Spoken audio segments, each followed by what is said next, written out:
మేము నిన్న అల్లంపురం వెళ్ళామండి. అక్కడ సాయిబాబా గుడికి మేము చాలా తక్కువ వెళ్ళాం. ఎప్పుడో మా అమ్మాయికి బెల్లం తూకం వేయించడానికి అని చెప్పి వెళ్ళాను. అనుకున్నాను అన్నమాట, ఇక్కడ బెల్లం తూకం అయితే ఆరోగ్యంగా ఉంటారు పిల్లలు అని అంటారని. అప్పుడు మా అమ్మాయికి తూకం వేయించమాట. ఇప్పుడు మా అబ్బాయికి కూడా అలాగే బెల్లం పట్టుకెళ్ళాము. అనుకోలేదు, అప్పటికప్పుడు సడన్గా ఇంకా వెళ్ళాము. అప్పటికే 12 అయిపోయింది. వేస్తారో ఏరో అనుకున్నాను.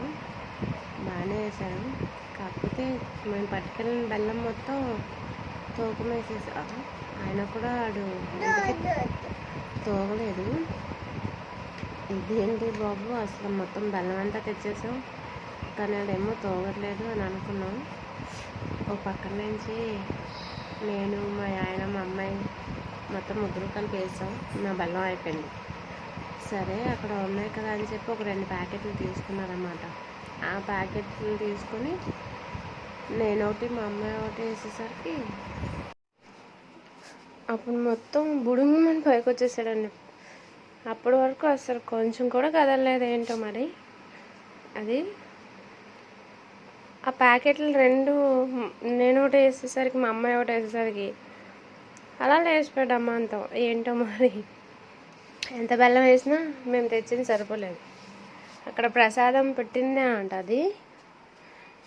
ఆ ప్రసాదం పెట్టిన బెల్లం తెచ్చేసేసరికి లేచాడండి. ఎలా అయితేనే నిన్న మాత్రం బాగానే దర్శనం అయిపోయింది, ప్రశాంతంగా ఉంది. తర్వాత ఈ తూకం అయిపోయిన తర్వాత పంతులు గారు ఆ బెల్లాన్ని తీసుకెళ్ళి దేవుడి దగ్గర పెట్టి ప్రసాదం కింద మాకు కొంచెం ఇచ్చారండి, ఇంటి దగ్గర పంచుకోమని చెప్పి. తర్వాత హారతి ఇచ్చారు. మేము మాత్రమే ఉన్నాం. మళ్ళీ బాబుని తీసుకెళ్ళి సాయిబాబా ఒళ్ళో కూర్చోబెట్టారు.